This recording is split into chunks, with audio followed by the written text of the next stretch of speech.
गुरुदेव आए रे बड़े ही सौभाग्य से, गुरुदेव आए रे बड़े ही सौभाग्य से।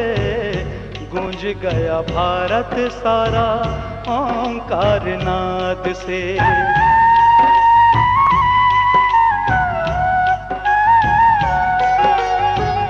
गुरुदेव आए रे बड़े ही सौभाग्य से। गूंज गया भारत सारा ओंकार नाद से। गूंज गया भारत सारा ओंकार नाद से।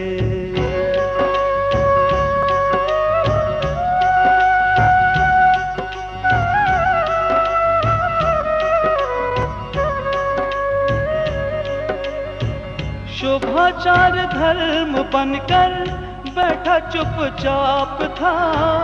वाह व्रत में ही माना मुक्ति का माप था।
कक्षा का नाम क्या है?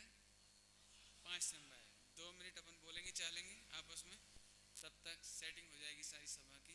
इसके बाद अपनी चर्चा करेंगे। हाँ भैया, 5 समवाय से क्या सिद्ध करना चाहते हैं अपन? बहुत बढ़िया। क्या सिद्ध करना चाहते हैं? क्रमबद्ध पर्याय। एक्चुअली क्रमबद्ध पर्याय आपो आप सिद्ध हो जाती है।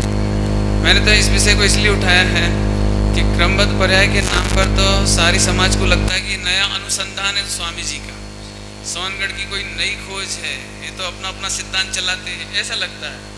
इसलिए मैंने अपने चार्ट का नाम क्रमबद्ध पर्याय नहीं रखा। मैंने वो 5 समवाय रखे हैं जो पहले से जिनवाणी में मौजूद हैं, और उन्हीं 5 समवाय में से इसकी सिद्धि करना है मुझे, क्योंकि स्वामी जी ने 5 समवाय के आधार से ही क्रमबद्ध पर्याय की सिद्धि की। साथ में जो गाथाएं थी जिनके प्रवचन आप सुन रहे हैं, उन गाथाओं से भी इसकी सिद्धि हुई। तो चर्चाएं तो बहुत हैं, आइए अपन देखते हैं। चलिए एक बार परिभाषा बोलिए समवाय की। एक दूसरे के बिना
पे तो एक समय की पर्याय आगे पीछे नहीं कर सकते, तुम कर लोगे बस इतने में सम्यक दर्शन हो जाए। बस डेढ़ अकल छोड़ दे, बस गुजराती में क्या बोलते हैं, दो डाया, ये दो डाया छोड़ दे, डेढ़ अकल छोड़ दे। समझ में आया कि नहीं आया भैया? आगे चले। चरम स्वतंत्रता, चरम स्वतंत्रता का अर्थ है स्वावलंबन। स्वावलंबन माने ध्रुव स्वभाव का अवलंबन। ध्रुव स्वभाव का अवलंबन माने जैसे ही चरम स्वतंत्रता जानते हैं तो करने का विकल्प नहीं बचता, इसका नाम स्वावलंबन। करने का विकल्प ही नहीं बचता, क्यों? कुछ काम ही नहीं बचा, करें क्या? करना क्या है? कुछ काम ही नहीं है, तो ऑटोमेटिक स्वावलंबी हो गई श्रद्धा, ऑटोमेटिक स्वावलंबी हो गई। बराबर। और क्या लिखा है एक और, नंबर 2, अकर्तत्व। इस समस्त चार्ट से हमें सिद्ध क्या करना है? अकर्तत्व माने अकर्तापना, माने देखो अकर्तापना तो है, क्या कह रहे हैं? अकर्तापना तो विश्व में है ही, लेकिन हमें तो तुम्हारे दिमाग में सिद्ध करना है बस, कि तुम्हें समझ में आ जाए तो हम हैं राही मोक्ष के। क्यों सहज नहीं हो जाएंगे? मैं ये है असली मोक्ष मार्ग की राह, कि हम ऑटोमेटिक, करना कुछ नहीं है। समझ में आया कि नहीं आया? बस इतना समझ में आ जाए कि वास्तव में कुछ नहीं कर सकते। एक काम मैं जाते जाते प्रतिज्ञा कराऊंगा आपको, प्रतिज्ञा, एक प्रतिज्ञा करो। जब देखो सारे विश्व में झगड़ा खड़ा होता है कर्तव्य का, मैं पत्नी को इतना समझाता हूँ, ये समझती क्यों नहीं है? तो आप उत्तर समझ लेना, अकर्ता, अकर्तापना है, तुम समझा ही नहीं सकते। पहले नंबर इधर से सोचो, पहले इधर सोचो, फिर तुम उसको धीरे से कह दो, देखो मैं समझाऊंगा, तुम समझोगी तो हो नहीं, तुम में समझने की योग्यता होगी तो समझ जाओगी, मेरे को तो राग है तो समझा रहा हूँ, मैं पहले ही समझ गया कि तुम नहीं समझोगी। और फिर उसे कुछ समझाओगे तो वो भी सोचेगी पोलाइटली, हो सकता है योग्यता होगी तो सोच लेगी, नहीं सोचेगी तो बाय बाय। समझ में आया कि नहीं आया? लेकिन एक फायदा हो जाएगा कि सिर नहीं फूटेगा, डिप्रेशन नहीं होगा, हॉस्पिटल में नहीं जाओगे, लड़ाई झगड़ा नहीं होगा, डाइवोर्स का मुकदमा नहीं चलेगा। इतना फायदा तो नगद है। सम्यक दर्शन ज्ञान चाहिए के लायक हो जाओगे, घर गृहस्थी तो उतनी चलेगी जितनी चलना है। सच्ची बात बताऊं, ये तो तुम्हें नहीं मालूम, केवली भगवान ने तो अनंत काल पहले जान लिया था कि तुम्हारी गृहस्थी कैसी चलेगी, पंचम काल में कैसी चलती है, उन्हें सब मालूम है। अब इतना है कि तुम सिर टकराना बंद कर दो बस, और सिर टकराना भी बंद नहीं कर सकते हो तो मत कराओ, तुम ये जान लो कि ये भी भगवान ने जाना था, लेकिन सिर टकराते समय भी मैं टकरा रहा हूं ये तो मत समझो। अकर्ता क्या था बना, उसका भी देख लो, बस काम हो जाएगा। चले आपको कहां तक हो गए? अकर्तत माने कर सकते नहीं, करता भी नहीं है, बस इतना समझना है, इतनी सी बात है। इसकी चर्चा अपन और करेंगे अकर्ता बनेगी। आ जाओ, अब अपनी सब कक्षा सेट हो गई, वापस आ जाओ टॉपिक पर। पेज तो वही है, 7वें नंबर का पॉइंट है, तुलना का आधार है फलितार्थ। फलितार्थ में से एक पॉइंट में एक कॉलम छोड़ के दूसरे कॉलम में देखिए उपाय। ध्यान से सुनो, एक एक शब्द ध्यान से सुनो। आपके बहुत सारे क्वेश्चन मेरे पास आ रहे हैं, बिल्कुल बेफिजूल के प्रश्न, इसमें से समाधान होगा। देखो, पुरुषार्थ सिद्धि उपाय श्लोक नंबर 15, उपाय मिल गया, उपाय मिला। 7वें कॉलम में देखिएगा, पुरुषार्थ के कॉलम में देखिएगा उपाय। उपाय कितना सुंदर लिखा है, देखो कितना जोरदार। पुरुषार्थ सिद्धि उपाय जी में 15वीं गाथा में क्या लिखा है? देखो, विपरीत अभिप्राय को नष्ट करके। पुरुषार्थ करना है तुम्हें, पुरुषार्थ करना है। देखो पुरुषार्थ कैसे होता है, सबसे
कहते हैं स्वाधीन, और तत्समय की योग्यता से होगा ये है पुरुषार्थ। प्रेरणा है तत्वाभ्यास की, ध्यान रखना, तत्वाभ्यास की है प्रेरणा, पुरुषार्थ नहीं। पुरुषार्थ तो कहलाता है तत्समय की योग्यता से डिसीजन, निर्णय, अनुभूति, वो सब को कहलाएगा पुरुषार्थ। ये तो हम प्रेरणा करते हैं भैया, तत्वाभ्यास करो। ये नहीं कह रहे कि झगड़ा मिटाओ, तुम झगड़ा मिटाने वाले होते कौन और करने वाले होते कौन? नहीं समझ में आए तो बाद में पूछ लेना। विपरीत, फिर से पढ़ो, क्या जोरदार, विपरीत अभिप्राय को नष्ट करके, चार्ट चाहिए बेटे, सहज चार्ट लेते हैं, बहुत बढ़िया, बहुत अच्छा, बहुत प्यारे बच्चे से। विपरीत अभिप्राय को नष्ट करके, क्या गजब लिखा है। विपरीत चिंतन नहीं, विपरीत क्रिया नहीं, वो तो तुम्हारी जो है सो बनी रहो, बनाए रहो नहीं कह रहे, उपदेश में बनाए रहने की नहीं कह सकते। विपरीत चिंतन बनाए रहो, विपरीत क्रिया बनाए रहो, ये नहीं कहा जा सकता उपदेश में। बनी रहे तो बनी रहे, लेकिन विपरीत अभिप्राय को नष्ट करके। तो फिर क्या करें?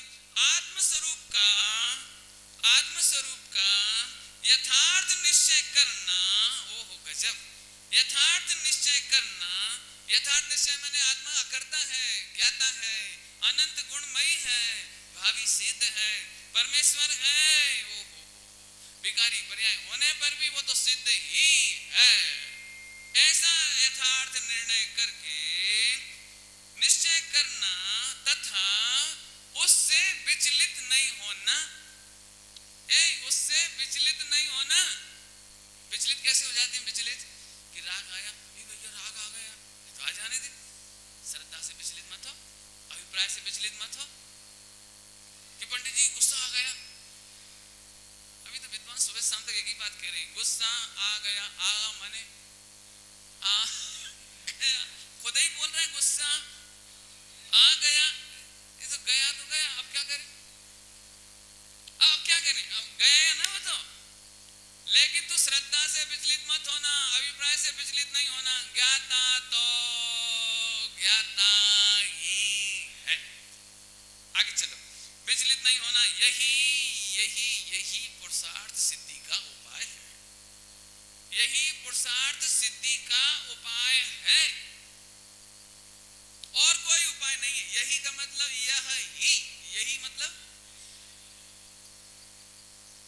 मतलब होता है यह ही। सम्यक एकांत माने यह ही। जैसे स्त्री से पूछो ये कौन है?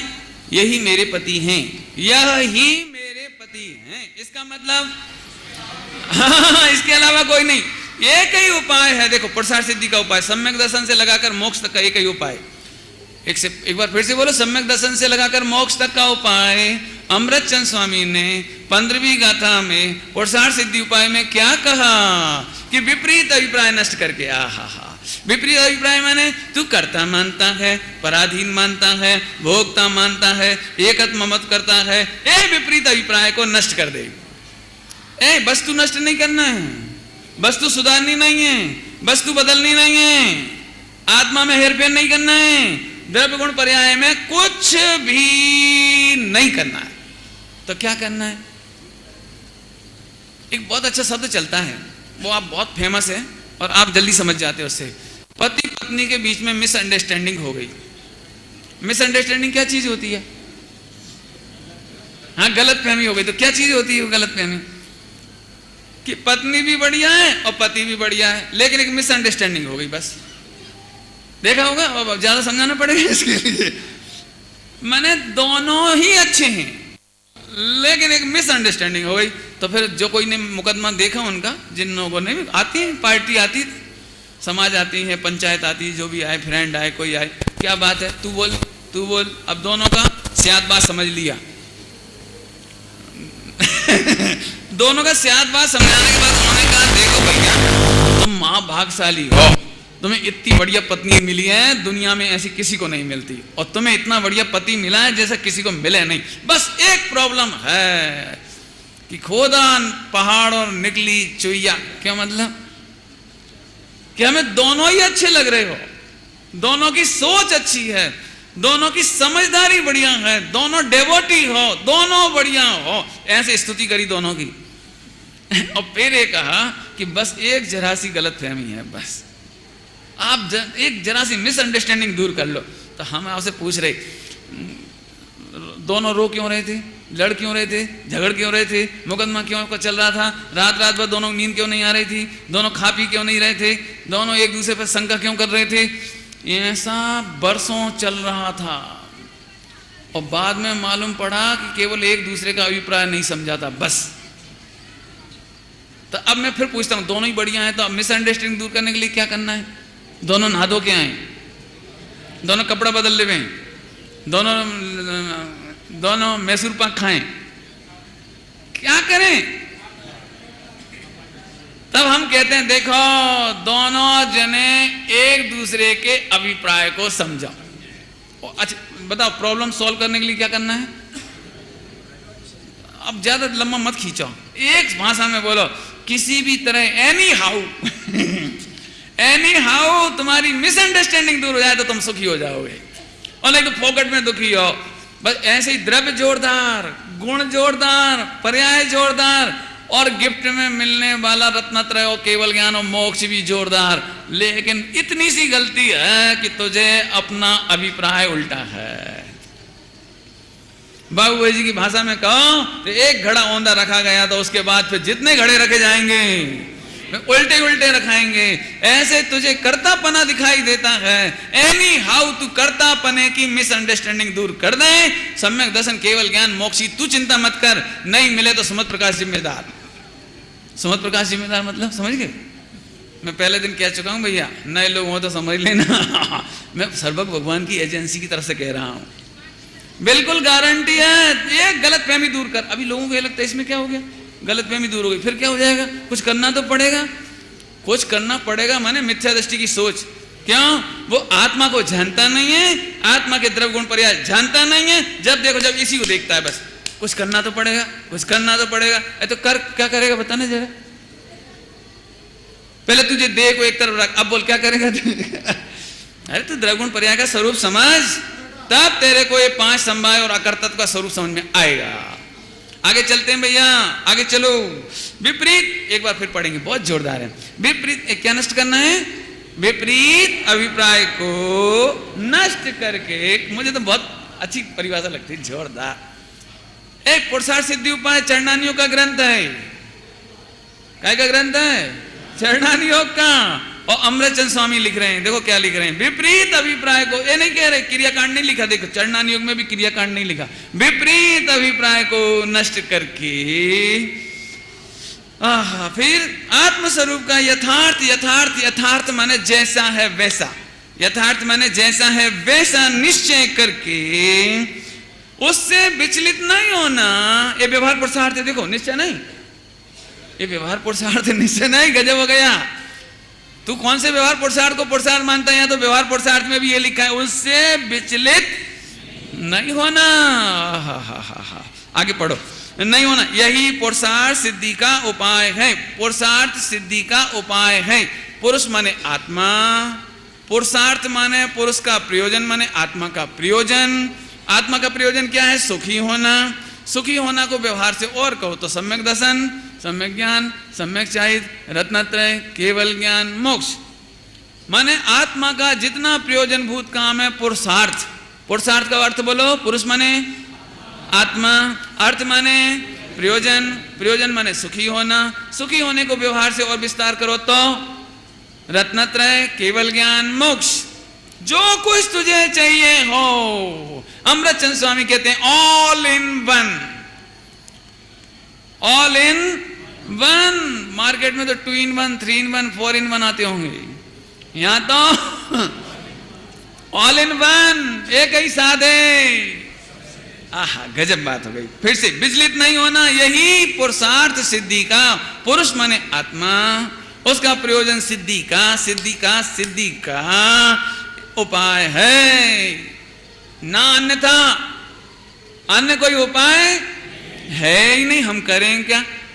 अब सच्ची सच्ची बताना ईमानदारी से, जो कोई भी सम्यक दर्शन करना चाहते हैं, इस पुरुषार्थ पे किसकी नजर है? इस परिभाषा पे किसकी नजर है? पता नहीं कहां से। एक्चुअली होता क्या है 99% लोग में आप वो लोकल डिक्शनरी पढ़ते हो ना, लोकल डिक्शनरी मिथ्या दृष्टि की, भैया कुछ पुरुषार्थ करो। अच्छा क्या करें? अरे साहब इस साल तो समय शिखर जी की यात्रा कर है, सही में बड़ा पुरुषार्थ कर लिया। लेकिन भैया ये तेरा पुरुषार्थ नहीं है, ईमानदारी से कहते तेरा पुरुषार्थ नहीं है, ये तो पुद्गल का पुरुषार्थ हुआ। तेरा बोल ना, तेरा।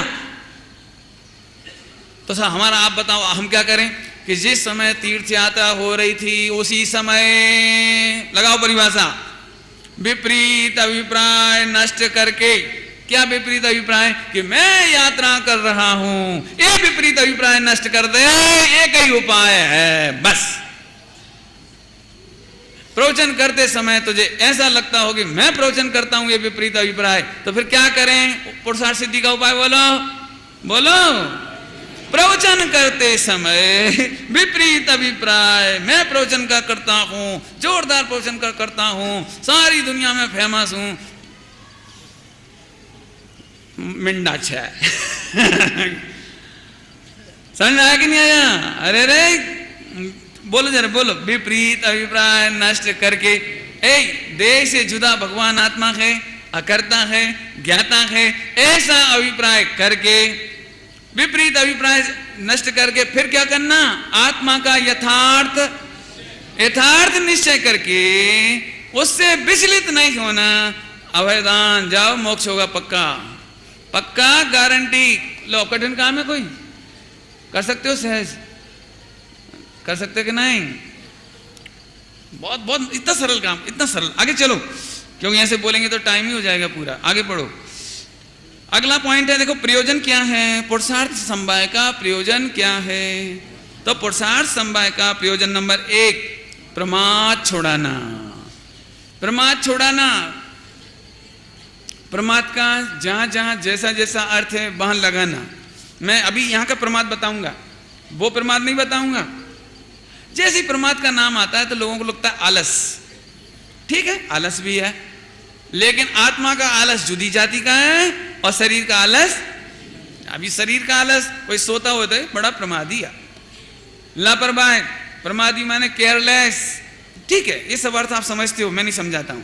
माने इतने सारे अर्थ दिमाग में रखने के बाद अब मेरा सुनो। मेरा माने मेरा नहीं, कक्षा है मेरी तो मैं इसलिए पढ़ा रहा हूं। सुनो, बहुत बढ़िया शब्द लिखा है, मोक्ष अधिकार, समय सार जी का मोक्ष अधिकार, उसमें लिखा है, कलश है, कलश की टीका है, उसमें लिखा है, कसाय के गौरव को प्रमाद कहते हैं। कसाय के भार से भारी, कसाय के भार से भारी होने को प्रमाद कहते हैं। कसाय के भार से भारी होने को प्रमाद कहते हैं। कसाय के भार से भारी होने को प्रमाद कहते हैं। देखो, क्रोध कसाय वाला फुर्ती से काम नहीं कर सकता। कोई गुस्से में हो और से कहो भैया जरा जल्दी जाओ, ठीक है जा रहे हैं, वो फुर्ती से नहीं जा सकता। ऐसे ही जो फुर्ती से गायक को गायक नहीं मानता वो प्रमादी है। क्या कह रहे हैं?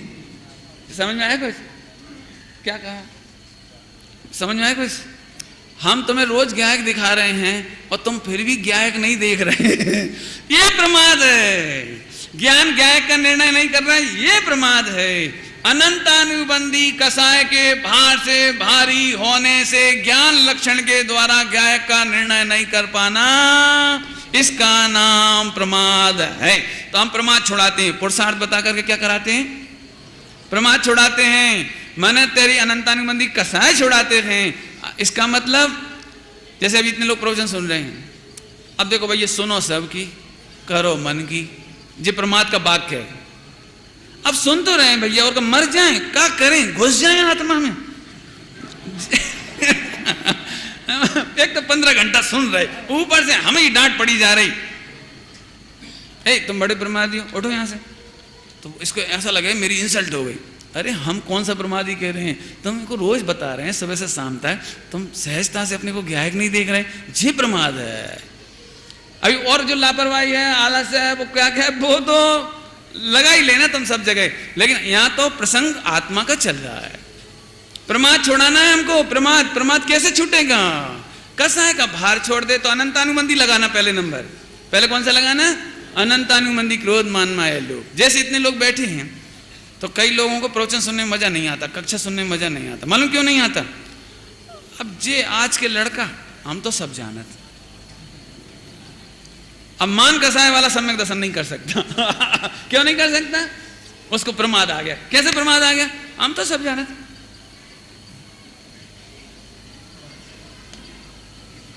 वही विषय हम तो सब जानत। अरे तो भले आदमी, तू जाना था तो ऐसे बैठ के ऐसा चलो जा। नहीं समझ में आया? यदि तुम जानते हो तो ऐसे बैठ के ऐसे चले जाओ तो शाबाश। अब इधर तो जाते नहीं है, ठीक? तो ये मान कसाय से प्रमादी हो गए हैं। ऐसे कछु मायाचारी से भी प्रमादी होते हैं। जैसे समझ में तो आता नहीं है, लेकिन ऐसा लगता है अपन आगे आगे बैठे हैं गड़धर जैसे। अपन यदि नहीं मुस्कुराएंगे और नहीं हिलेंगे और बाबा नहीं करेंगे तो लोग क्या समझेंगे कि भाई समझ में आया? बासा बिल्कुल। क्या हो गया? ये सब प्रमाद के भेद सुना रहा हूं। समझ में आया कि नहीं आया? नहीं समझ में आया तो बोल दो नहीं समझ में आया, उसमें क्या दिक्कत है? समझ में आ गया तो शाबाश। ऐसे लोक कसाय से भी कभी कभी तो मेरे पास लोग आते हैं, पंडित जी ये यहाँ के अध्यक्ष हैं, थोड़ा इनका आप नाम ले लेना, नहीं तो खुद ही परिचय दे देंगे मैं ये हूँ। तो मैं कहता हूँ भैया मैं किसी का नाम नहीं लेता, ये तो मैं कभी कभार एक आध बच्चे का किसी का नाम ले पाता हूँ, नहीं तो नाम ही नहीं ले पाता हूँ। क्योंकि मुझे ऐसा लगता है किसी का नाम लो किसी का मत लो, बड़ी चक्कर की बात है। कौन ट्रस्टी है, कौन मंत्री है, कौन अध्यक्ष है, मुझे पता ही नहीं लग पाता। क्यों? क्योंकि हम तो ट्रस्टी, मंत्री, अध्यक्ष इन विकल्पों को मिथ्या कहते हैं और इन विकल्पों से भेद विज्ञान करा के भगवान आत्मा ज्ञायक दिखाने आए। तुम क्या चाह रहे? हम ज्ञायक ना देख के तुम्हें, मतलब मैं कितना ही भेद विज्ञान कराऊं, ज्ञायक ज्ञायक ज्ञायक, उठते से ही कहेंगे पंडित जी जे मारी दीकरी छे, ये मारो। फिर वही आ गई, मैंने 1 घंटे में पूरा पानी समझना भैया। ए तेरे लोभ कसाय, लोभ माने प्रमाद, काय का लोभ? यश का लोभ, अपने वाले का लोभ। सुन भाई सोन, थोड़ी देर के लिए तू आत्मा को आत्मा देख, सम्यक दर्शन नहीं हो तो हमसे कहना। आत्मा को आत्मा देख, संयोग से मत देख, स्वभाव से देख। कितना सरल काम है जिसको तुमने इतना कठिन बना लिया। यह है प्रमाद। प्रमाद का मतलब समझ में आया?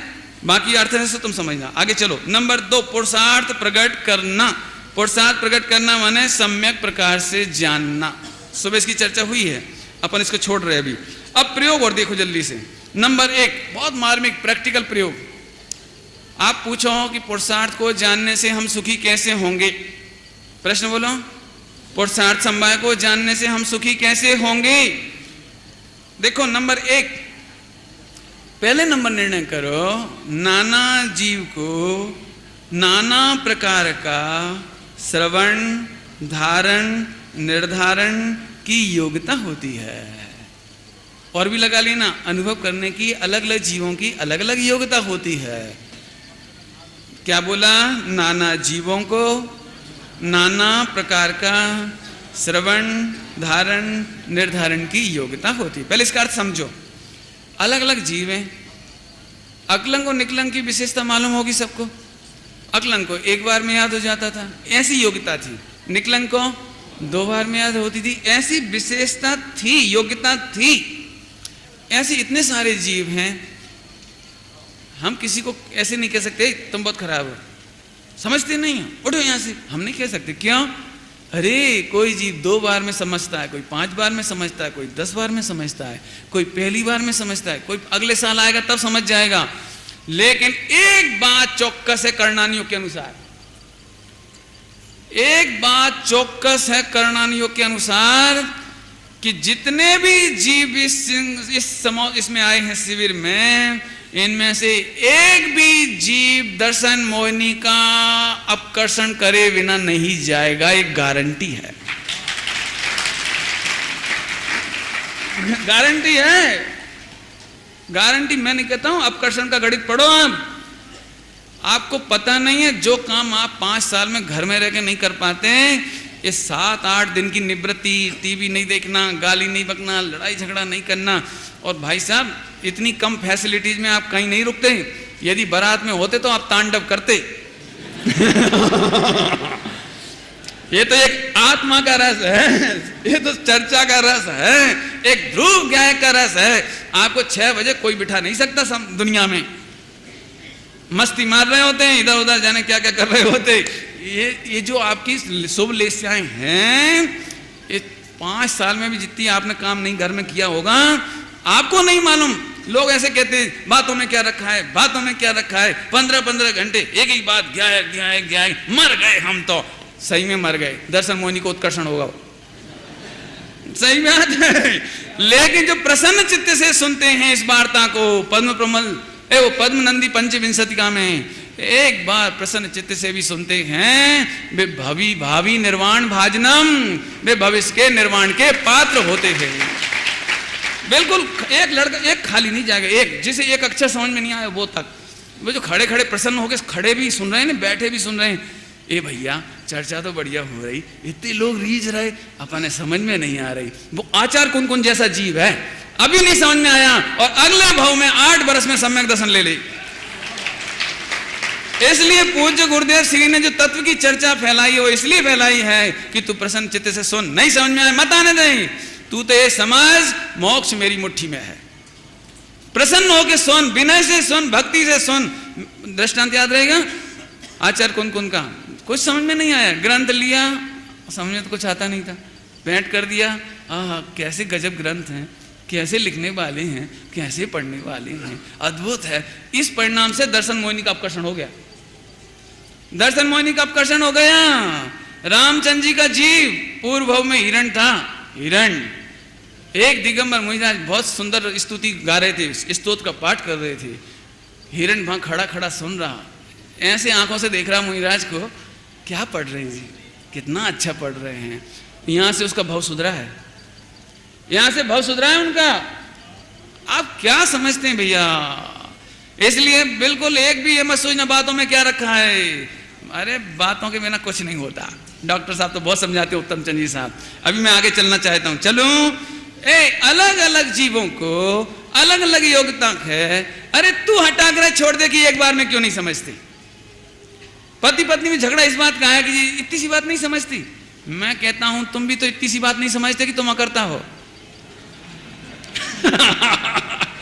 तुम भी तो इतनी सी बात नहीं समझ पाते। 45 बरस सुनते हो गए, 50 बरस, 20 बरस, जितने भी हो गए भैया, एक तरफ दूसरे को नहीं समझा सकता। आदिनाथ भगवान मारीची को नहीं समझा पाए, तुम समझा लोगे, तुम उनसे भी बड़े हो। ऐसे विचार करना सीखो, ऐसे विचार करना सीखो। मेरे से लोग कहते हैं पंडित जी आप समझा दो इन्हें, तो मैं कहता हूं देखो मैं नहीं समझा पाऊंगा, सच्ची बात कि नहीं आप कोशिश तो करो। तो मैं पहले ही सोच लेता हूं भाई नहीं समझेंगे, अपन समझ लो। ठीक है। और फिर धीरे से उनके पास, अब मजबूरी है, लोग व्यवहार है, आके बैठ गए। तो हमने बोलो भाई क्या कह रहे हो, आप ही बोलो क्या कह रहे हो। कि पंडित जी ऐसी समस्या है। मैं देखो बेटा जिनागम में तो ये बात लिखी और लोग व्यवहार ये है, अब तुम समझ लो। अब सही बात बताऊं तो विशुद्धि होती है कुछ, और कुछ पुण्य का योग होता है, कुछ प्रभावना का योग होता है। और इतनी सी बात कहते से भी समझ जाती है। कभी कभी समझ जाते, कभी कभी सदा नहीं समझते। तो कहते पंडित जी वो आपके वचनों का जादू है। मेरा जादू वादू कुछ नहीं है। मेरे पास आने वाला भी 100 बार सोचता है तब आता है, और 100 बार सोचता है तो उसमें उसकी विशुद्धि बढ़ती है और उसका पाप कर्म का अपकर्षण होता है कर्णान योग में। इसीलिए वो तैयार हो गया तो आया ही था। तो हमने एक मारी, 2 टुकड़े हो गए, चला गया, वो काम हो जाता है। भारतीय परंपरा में एक बहुत सुंदर कहावत है, उसे कह के छुट्टी का आगे बढ़ता हूं मैं। देखो भैया समझाने जाओ तो एक कहावत है, मान ले तो लाख की और नहीं माने तो 1.25 लाख की है। सुनिए कहावत, बहुत अच्छी, मुझे बहुत पसंद आई। क्यों? देखो कोई अपनी बात मान ले तो बड़ी तकलीफ है। क्यों?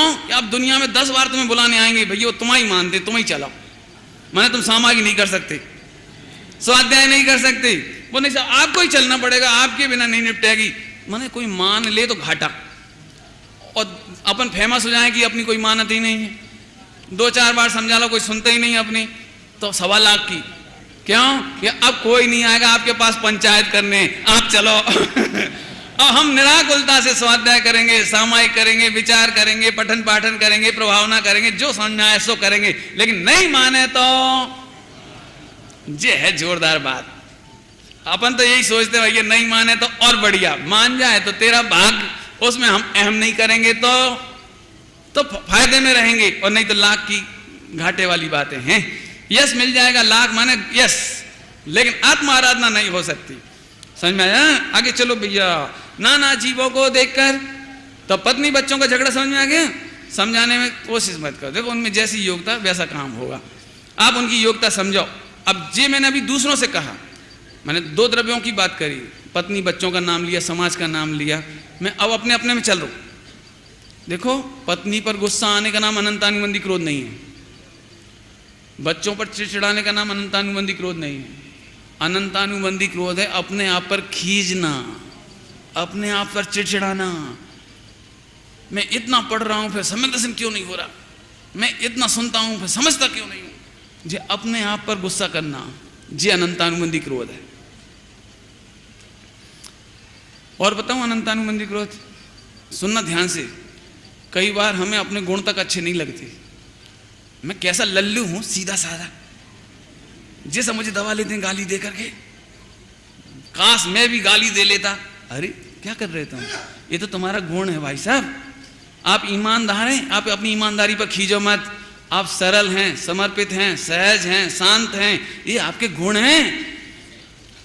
मां भाग से इतनी विशुद्धि मिली है आपको, और कई बार हम अपने आप पर ही खींचते हैं, भाई ये वे तो चंट हैं, वे तो तेज हैं, वे दबा ले, हम तो कर नहीं पात मायाचारी, ये भगवान अगले भव में हम भी कर लें।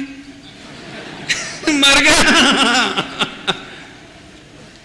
आहा, जगत, श्रीमद जी की भाषा में बोलो, ज्ञानी जगत की नजरों में बावले बावले बावले नजर आते हैं, ज्ञानी अज्ञानी की नजर में बावले नजर आते हैं, और अज्ञानी ज्ञानी की नजरों में बावले नजर आते हैं। सुन, सारा जगत मुझे मूर्ख समझे, पागल समझे, बेवकूफ समझे, इडियट समझे, नॉनसेंस समझे, तुम मस्त रहना, विचलित नहीं होना, कल की विचलित नहीं होना, उससे यथार्थ श्रद्धांत से विचलित नहीं होना। क्यों कह रहा हूं, समझ में आ रहा कुछ? ये जो बात जल्दी कह गया हूं ना, बहुत प्रॉब्लम है, नौकरी में प्रॉब्लम है, पत्नी के साथ प्रॉब्लम है, बच्चों के साथ प्रॉब्लम है, तब हमें को अपने गुण ही बुरे लगने लगते हैं, और ऐसा लगता है ऐसे तो हम यदि होते तो। कभी नहीं सोचना स्वप्न में भी, क्योंकि आप अपना लॉस करोगे। इसके लिए तो मैं एक ही पंक्ति गाता हूं जो एक दिन सुनाई थी आपको, अपनी फिर से पढ़ो। विपरीत अभिप्राय को नष्ट करके यथार्थ निश्चय करके आत्मस्वरूप का, उससे विचलित नहीं होना। जग जो कहे सो कह लो भैया, चिंता नहीं करेंगे अब हम, सहज भय ना रुलेंगे। देखो आप क्या सोचते हो, एक और प्रॉब्लम बताता हूं। आप जरा भी स्वाध्याय करते हो, विद्वान हो, जरा अच्छा जीवन हो आपका, तो आप एक गलती करते हो। आपको क्या लगता है कि आपकी पत्नी आपको सम्यक दृष्टि जैसा रिस्पॉन्स दे? आप क्या चाहते हो कि आपके बच्चे समझे कि मेरे पापा दी ग्रेट मैन? आप क्या चाहते हो, समाज वाले आपको पूजें? अरे भाई साहब, गुप्त रहे ज्यों भोगते। सुनो, एक सम्यक दृष्टि की पहचान दूसरा सम्यक दृष्टि करे तो कर सकता है, बाकी तो हाड़ मास देखते हैं, और उसके सिवा औदिक भाव के सिवा उन्हें कुछ दिखाई देता नहीं है। अरे एक सम्यक दृष्टि जगत से ये आशा नहीं करता कि इन्हें मेरे सम्यक दर्शन की वैल्यू आनी चाहिए। हाँ, एक पारसनाथ दिगंबर मुनिराज ये अपेक्षा नहीं करते, इस बेवकूफ देव को समझना चाहिए कि मैं तीर्थंकर हूं। थोड़ा भी अवधि ज्ञान लगा के देख ले तो नहीं समझ सकता। क्यों सहज कि इनके 3-3, 4-4 कल्याणक हो गए हैं, 3 तो हो ही गई, और अब 14 होने वाला है, इतना नहीं देख पा रहा अवधि ज्ञान में। लेकिन भाई साहब, ज्ञानी को अन्य जीवों से, मिथ्या दृष्टियों से अथवा अन्य जीवों से अपेक्षा नहीं होती कि वे मेरे आत्मा की शुद्ध परिणति को पहचाने। अरे मैं अपनी शुद्ध परिणति को पहचान कर अपने त्रिकाली ज्ञान पर रीझ जाऊं, इतना ही मेरा पुरुषार्थ है। जगत मुझे पापी समझे, मूर्ख समझे, मिथ्या दृष्टि समझे तो समझे, लेकिन जगत की बातों में बातों में जग की मैं न आऊं, अब न धोखा खाऊंगा। अब धोखा नहीं खा सकता। इसका नाम है विचलित नहीं होना। समझ में आया कि नहीं? अपने आप पर भी खींचना नहीं। समझो जरा, समझो। आपको भी कभी कभी व्यापार धंधे की जल्दी समझ में आ जाती है और ग्राहक नहीं आता समझ में, और कभी कभी कोई प्रवचन जल्दी समझ में आ जाता है और उसी प्रवचन को दूसरी बार सुने तो समझ में नहीं आता। एक ही जीव की ज्ञान गुण की पर्याय अलग अलग समय में अलग अलग परिणमती है। कभी आप एक बार में याद कर लेते थे, अब 4 बार में याद नहीं होता। बच्चे थे, जब छोटे थे, युवा थे, तब पढ़ नहीं पाते थे और अब फटाफट पढ़ लेते हैं। भैया ये पर्याय कब कैसी परिणमेगी इसके जिम्मेदार हम नहीं हैं। पहले बहुत जानते थे तो भी हम भिन्न ज्ञाता थे, आज कम जानते हैं तो भी भिन्न ज्ञाता हैं। मैं मुझे कहे बिना मन नहीं मान रहा, इसलिए कह रहा हूं। आप में से बहुत बुजुर्ग ऐसे हैं जो अभी आकर कंप्लेन करेंगे, पंडित जी इस भाव में तो सम्यक दर्शन हो ही नहीं सकता। मैंने क्यों? पंडित जी कुछ याद ही नहीं रहे। सुन भी लेते हैं तो समझ नहीं पाते, समझ भी लेते हैं तो याद नहीं रहता है, याद भी रहता है तो चिंतन नहीं कर सकते, चिंतन भी कर लेते तो निर्णय नहीं कर पाते, निर्णय भी कर लेते हैं तो अनुभव नहीं कर पाते। पंडित जी बहुत मुश्किल है। हम फिर कह रहे, आप तो तू प्रसन्न होके मैं गायक हूं इतना सुन, बाकी काम होने योग्य होगा होगा और होगा। तू आज के बाद इतनी भी टेंशन मत कर कि याद रह जाए, वो चिंतन करूंगा, ऐसा कर लूंगा। देखो पूज्य गुरुदेव श्री एक ही हुए हैं, दूसरे नहीं हो सकते। डॉक्टर साहब एक ही हुए हैं, विमल दादाजी हैं, दूसरे तुम बनने की कोशिश नहीं कर सकते। और मैं हूं, मैं और कुछ बनने की कोशिश नहीं कर सकता। आज हमें सबसे ज्यादा समस्या ये है कि सुमत प्रकाश जी ऐसे हैं तो वैसे काय नहीं होता। जैसे हैं वैसे देख के मजा करो। मेरे पास बहुत आता है कि साहब आपका जीवन बहुत अच्छा है, यदि मोक्ष मंडल में एक भावलिंगी संत हो जाए आपके रूप में तो आनंद आ जाए। तो भले आदमी, मैं जैसा हूं वैसा देख के आनंद कर। समझ आया कि नहीं आया? माने जी गजब बात है। आचार्य कुंद ही थे। समझो, एक पर्याय जैसी दूसरी पर्याय ना तो कभी हुई है और ना होती है और ना होगी। कौन की? तुम्हारी हमारी नहीं। एक की नकल दूसरी करे तो मूर्ख। क्या कहे? एक की नकल दूसरा करे वो तो मूर्ख। यहां तो कह रहे केवली भगवान की 2 पर्याय एक सी नहीं आती। कौन की? केवली भगवान की भी 2 पर्याय एक सी नहीं आती। हा गजब गजब बात है भैया। तेरी पर्याय कौन से मिले? समझ में आया कि नहीं आया?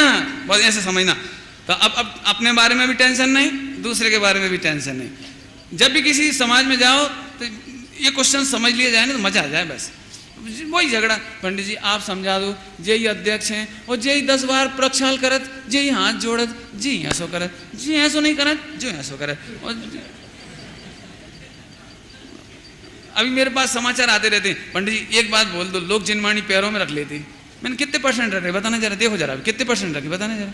अब 1-8% के पीछे 5000 पब्लिक के 2 मिनट खराब करना मैंने 10,000 मिनट खराब करना। 10,000 मिनट खराब करना है।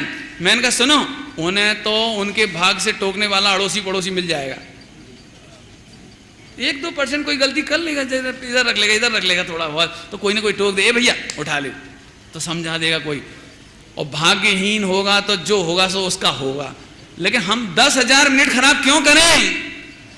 हम तो ये तत्व ज्ञान की बात बताएंगे कि एक जैसी पर्याय दूसरी नहीं आती, तू करता कहां से बनेगा। एक केवली भगवान भी 2 पर्याय एक जैसी नहीं ला सकते भाई साहब। हमारी तुम्हारी तो क्या बात रही। अब बोलो, तुम पर्याय के परद्रव की करता हो कि अपने पर्यायों की करता हो? बोलो बोलो। वेरी गुड, आनंद आ गया, ऐसे बोलते जाओ। आगे बढ़ो। सच्चा पुरुषार्थ नंबर 2 लिखा हुआ है। सच्चा पुरुषार्थ अकर्ता ज्ञाता होना। सच्चा पुरुषार्थ अकर्ता ज्ञाता होना माने nothing to do, change, any type, anything. Okay, बराबर। जरा समझो। थोड़ा मैं बिल्कुल फटाफट दृष्टांत दूंगा इसमें। सच्चा पुरुषार्थ अकर्ता ज्ञाता है, इसका एक दृष्टांत सुबह मुनिराज का दिया था। एक बार बताओ, सबसे पहले अपन पुरुषार्थ नक्की करें, बिल्कुल अलग चर्चा चलने वाली इसी पॉइंट पर। एक बार बताओ, सिद्ध भगवान अनंत पुरुषार्थी है कि नहीं? जल्दी बोलो, पक्का लॉक किया जाए? क्या बोलते साहब, मोहर लगा दी जाए आगम की? बोलो भैया, सब जाने क्या कह रहे हैं, एक स्वर में बोलो। सिद्ध भगवान सच्चे पुरुषार्थी अनंत पुरुषार्थी हैं कि नहीं? तो मेरा एक प्रश्न है, सिद्ध भगवान हिलते हैं, डुलते हैं, जाते हैं, खाते हैं, सोचते हैं, बोलते हैं, क्या करते हैं? बोलो क्या करते हैं? कुछ नहीं करते ना? तो एक काम करते हैं, बोलो पक्का? कोई तकलीफ तो नहीं किसी को? अब मेरा एक प्रश्न है, जब 100% पुरुषार्थ सिद्ध भगवान का ज्ञातापना नक्की हुआ तो सम्यक दृष्टि को उसका एक अंश प्रकट होगा। ध्यान से सुनना, पूनम का चंद्रमा पूरा होता है तो एकम के चंद्रमा में कालापन निकलता है कि सफेदी आती है? 100% सफेदी का नाम पूनम का चंद्रमा, और एकम के चंद्रमा में भले वो धागे जैसी लकीर है, लेकिन सफेदी का नाम चंद्रमा है कि वो 90% काला दिख रहा है, उसका नाम चंद्रमा है। पॉइंट पकड़ में आया कुछ? अब समझो, 100% अकर्ता ज्ञाता, इसका नाम पुरुषार्थ। ऐसे ही हम आपकी परिणति में जिस दिन सम्यक दर्शन होगा तब होगा जब हम अकर्ता ज्ञाता अनुभव करेंगे। अब 1% हो सकता है, 2% हो सकता है, 5% हो सकता है, और यही अकर्ता ज्ञाता पना बढ़ता बढ़ता पंचम गुण स्थान, यही अकर्ता ज्ञाता बढ़ता बढ़ता मुनि दशा, और इसी अकर्ता ज्ञाता में श्रेणी मंडती है, और इसी अकर्ता ज्ञाता में केवल ज्ञान होता है, और इसी अकर्ता ज्ञाता में सिद्ध होते हैं। बोलो ये पुरुषार्थ मंजूर है? तो फिर पंडित जी कछु करना तो पड़ेगा।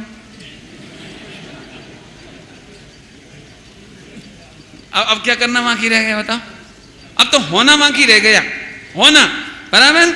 तो सच्चा पुरुषार्थ समझ में आ गया? समझ में आया? कुछ करना पुरुषार्थ नहीं है, ज्ञाता रहना। ज्ञाता रहना क्या, ज्ञाता ही रह रहे हो। एक भाई ने डायरी लिखी, डायरी लिखती ना चिंतन अपना, उसने लिखा, देखो तो सही, मैं ज्ञाता हूं फिर भी कर्ता बन जाता हूं, मैं अकसाई हूं फिर भी कसाय करता हूं। तो मैंने उसकी फाइल ऐसे काट दी, ऐसे काट दी। बोले आपने काट क्यों दिया? मैंने क्या गलत लिखा है? मैंने गलत, चौकस गलत लिखा है बिल्कुल। तो क्या मैं अकसाई था, वो अकसाई हूं, अकसाई रहता हूं। कसाय के काल में भी मैं तो ज्ञाता ही हूं, ज्ञाता ही हूं, ज्ञाता ही था। आहा, अरे रे, यदि भूल बताना हो तो अभी भूल सुनो, भूल। मैं अकसाई होते हुए भी अकसाय स्वभाव को नहीं जानता, इसलिए कसाय में एकत्व करता हूं, ये भूल है। कसाय करना भूल नहीं है। क्या कह रहे हैं? बोलो जरा, क्या बोला? कसाय करना भूल नहीं है, कसाय होना तो नैसर्गिक है, लेकिन कसाय के काल में तू अकसाई ज्ञाय भूल जाता है, ये तेरी भूल है। समझ में आया? आगे चलें, फिर आगे पढ़ो भाई। घड़ी तो कह रही है, जरा 2 पॉइंट पूरे करो जल्दी जल्दी। लो, स्वयं समर्थ नहीं हो तो व्यवहार पुरुषार्थ क्या करे? लो, स्वयं समर्थ नहीं हो तो व्यवहार पुरुषार्थ क्या करे? दृष्टांत दिए जिनवाणी में। जैसे इस माइक को सम्यक दर्शन कराना चाहें और अपन सब मिलकर के उपाय करें तो हो जाएगा कि नहीं हो जाएगा? इसको कुछ नहीं होगा। देखो देखो, जितने अटेंशन से आप नहीं सुन सकते, इतने अटेंशन से ये बेचारा सुनता है। देखो कितना अच्छे से सुनता है, बिल्कुल एक शब्द नहीं छोड़ता, बिल्कुल एकदम। वो जो बेचारा डब्बा है ना सामने रखा हुआ है, ये भी बिल्कुल ऐसे देखता रहता है, बिल्कुल टकटकी लगा के, बिल्कुल। लेकिन देखो, लेकिन कोई उपाय नहीं। स्वयं की योग्यता नहीं हो तो दूसरा करने में कोई समर्थ है? क्यों? बुढ़ापे में लाठी से सहारे चलते कि नहीं चलते? लाठी के बल पे चलते कि नहीं चलते बुढ़ापे में? बोलो, बुढ़ापे में लाठी के बल पे चलते कि नहीं चलते? अरे चलते हैं तब लाठी है, और चलने की दम नहीं हो तो लाठी क्या करे? चलने की दम तो लाठी। और जिससे पैर ही नहीं हिलते हुए, मुड़ते ही नहीं हो, और पूरा 100% लगवा लग गया हो, उसे कितनी लाठी दे दें? कितनी लाठी दे दें उसे? तो लाठी नहीं चलाती, लाठी नहीं चलाती मतलब जिनमें स्वयं सम्यक दर्शन की योग्यता नहीं हो उसे समोसरण भी कुछ नहीं कर सकता। जब तक तेरी पर्याय, ध्यान सुनो, जब तक तेरी पर्याय में सम्यक दर्शन की योग्यता नहीं हो तो कोई कुछ नहीं कर सकता। और जिस समय योग्यता आती है उस समय किसी की ओर देखने का विकल्प तक नहीं होता। ये आपो आपकी व्यवस्था है, आपो आपकी व्यवस्था, तुम्हें कुछ नहीं करना, तुम तो बस सहज ज्ञाता रहो बस। समझ में आया कि नहीं आया भैया? कुछ करने की गुंजाइश नहीं है। टेंशन मत करो, सच बताएं, आप टेंशन कर करके मार्ग बिगाड़ रहे हो बस। और टेंशन मिटाने का नाम ये जैन धर्म है बस।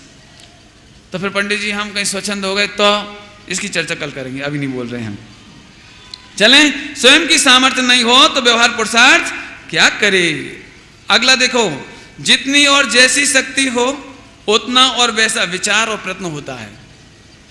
आज तकलीफ इस बात की है कि आप सबको चिंतन चलता है, ऐसा नहीं चलता, लेकिन दिक्कत यह है कि हम तुलना करते हैं, तुलना कि सुमत प्रकाश जी तो ऐसा बोलते हैं, दादाश्री तो ऐसे बोलते हैं, डॉक्टर साहब तो ऐसा बोलते हैं। भैया मैं डॉक्टर साहब की भाषा में बोलूं, डॉक्टर साहब माने हुकुमचंद जी भारेल साहब, कि हमने 1 घंटे तक भगवान आत्मा के गीत गाए, माने तुम्हारी शक्ति, तुम्हारी महिमा, तुम्हारे स्वभाव के गीत गाए।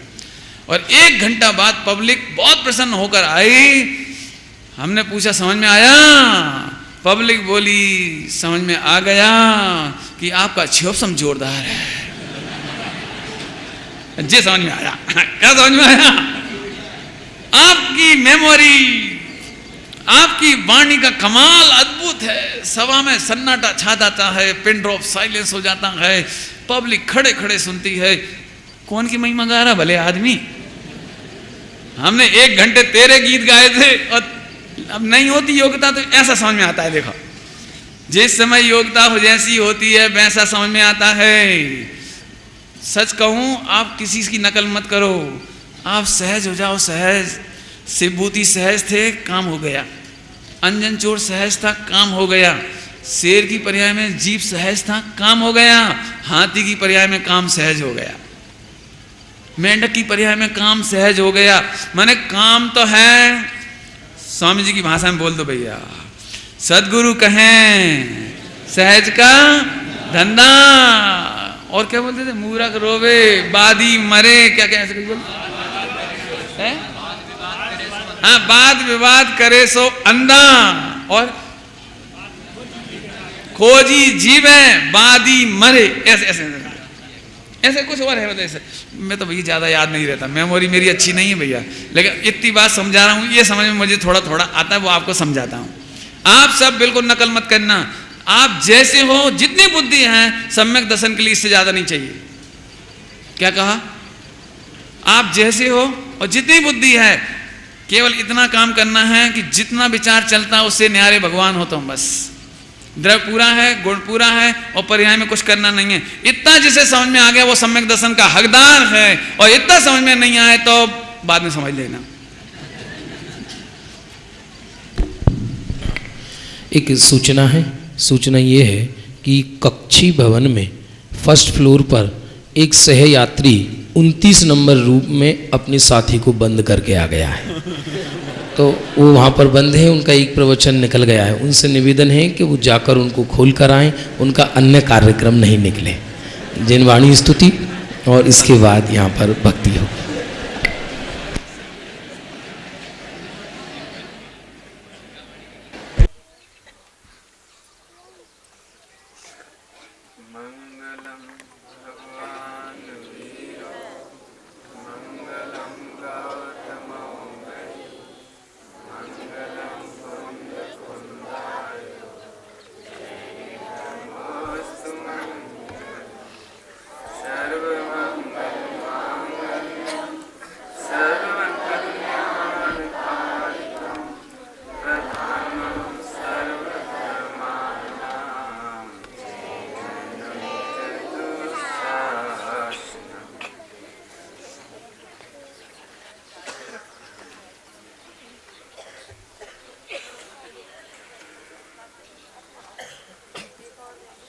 सर्वोत्कृष्ट बात यह है कि भगवान आत्मा उपाधि है। क्या पुरुषार्थ करें? पुरुषार्थ की चर्चा चल रही है कि इतनी बात सुनने के बाद, जानने के बाद ऐसा लगता है तो फिर भगवान आत्मा पराधीन नहीं हो गए, तो हमारी तो चलते ही नहीं। मैंने ज्यादा भूमिका नहीं बनाई, सीधा सीधा विषय ले लिया, क्योंकि मुझे ऐसा लगता है कि पूज्य गुरुदेव श्री का मूल तत्व क्या है, वहां से इसका उद्घाटन हो। इस भूमि का भी, इसकी प्रभावना का भी और व्यवहार का भी।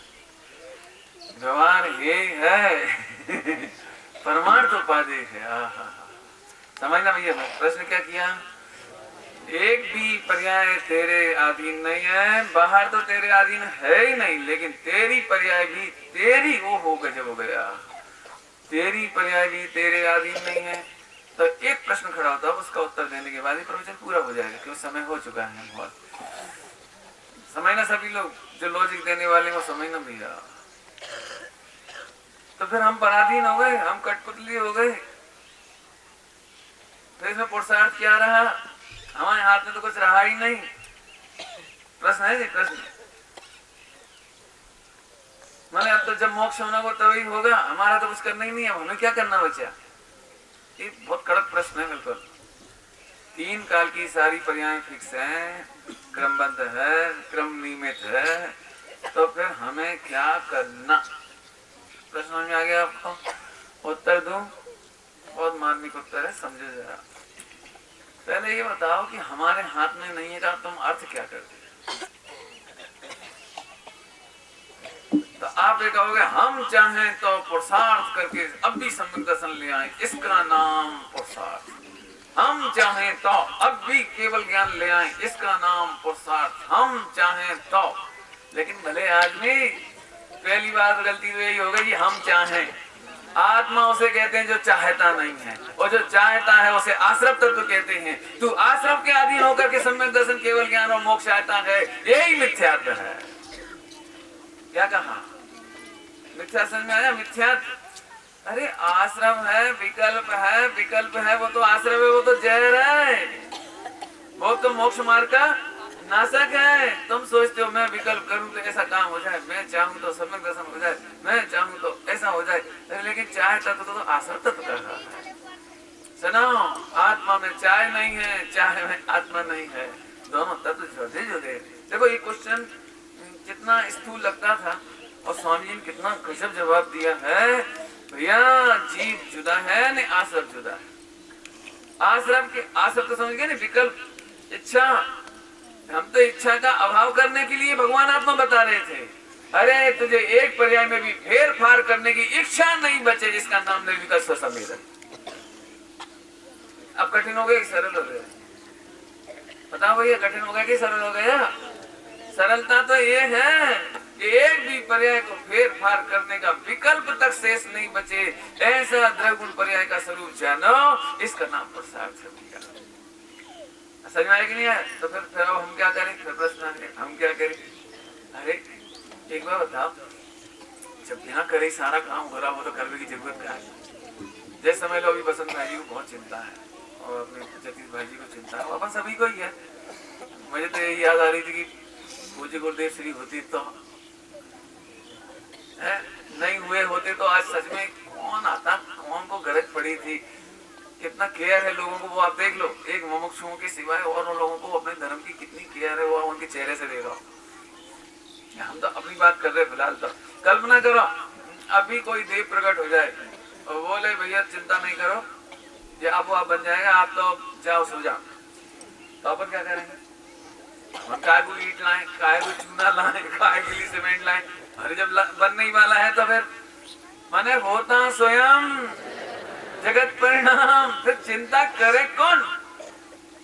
अभी बाहर की तो चिंता की कौन बात करे? सबसे ज्यादा टेंशन में यदि आए हैं ना स्वाध्याय करने के बाद, तो मुमुक्षु आए, औरों को तो टेंशन ही नहीं है विचार गति की।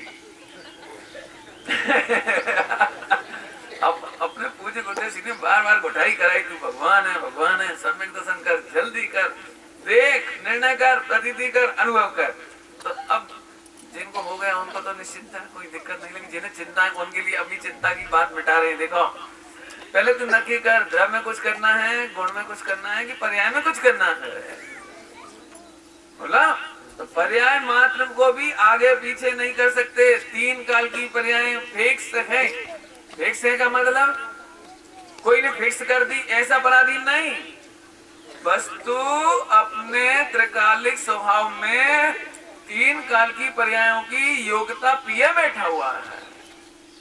एक सरल दृष्टांत देखो तो समझ में आएगा, नहीं तो समझ में नहीं आएगा। समझो, आपके घर में एक बच्चे का जन्म हुआ, तो बच्चा तो इतना सा है, बिल्कुल छोटा सा, इतना सा है, जरा सा। कितने पौंड का होता है मुझे नहीं मालूम, 7, 8, 10, 12 जितने पौंड का होता हो, जैसे वो इतना सा है। क्यों, मैं आपसे पूछता हूँ, इस बच्चे में मूछ निकलने की योग्यता है कि नहीं? और फिर बाल सफेद होने की है कि नहीं? और दूध के दांत आने की है कि नहीं? और दूध के दांत गिरने की है कि नहीं? और फिर पानी के दांत आने की है कि नहीं? और फिर बुढ़ापे में वे भी गिरेंगे, ये सब है कि नहीं? तो सारी योग्यताएं उस बच्चे में तुम पैदा करते हो कि वो लेके आया है? अब कोई कहे कि साहब वो तो बच्चा पराधीन हो गया बेचारा, तो फिर स्वाधीनता किसका मतलब है कि तुम वहां हल चलाए और मुंह निकले आए? मैंने क्या करे, उसे करे क्या? जब बच्चे का जन्म हुआ है तो वो सारी योग्यता लेके आया है, सारी। वो बड़ा भी हो जाएगा, वो पिता भी बन जाएगा, वो दादा भी बन जाएगा, वो नाना भी बन जाएगा। इतनी योग्यता पी के बैठा एक जरा सा बच्चा। योग्यता समझ में आए? योग्यता जब एक बालक में आपको पता है कि भविष्य की सारी पर्याय इसमें छिपी हुई है, ऐसे ही एक आत्मा में 3 काल की पर्याय छिपी ना हो तो सर्वज्ञ तेरे 3 काल की पर्यायों को जाने कैसे? प्रवचन साजी में स्वामी जी ने प्रवचन करते हुए गजब बोला। अभी तक सबको लगता है ज्ञान का चमत्कार है, लेकिन उसमें प्रवचन साजी की गाथा नंबर तो याद नहीं आ रही है अभी। उसमें स्वामी जी ने प्रवचन करते हुए कहा, अरे यहाँ तो ज्ञान का भी चमत्कार है। ज्ञान का चमत्कार तो है। कैसा चमत्कार है कि 3 काल की पर्याय 3 लोक के सारे द्रव्य गुण पर्याय के सामने जाए बगैर अब भी जान लेवे। ऐसा तो ज्ञान का चमत्कार है। और ज्ञों का भी क्या चमत्कार है कि ज्ञ वर्तमान में परिणमता हुआ भी 3 काल की पर्याय को प्रमेय करे बैठा है। क्या गजब बात। वर्तमान पर्याय में प्रमेय नहीं है, वर्तमान पर्याय में मात्र प्रमेय नहीं है, 3 काल की पर्याय में प्रमेयत्व, स्वतंत्रता, भिन्नता ज्यों की त्यों लिए बैठा है। जिस समय में जो पर्याय निकलती है वो निकलती ही है। ऐसा जानकर तो विश्व का विकल्प तो खत्म हो गया, अपना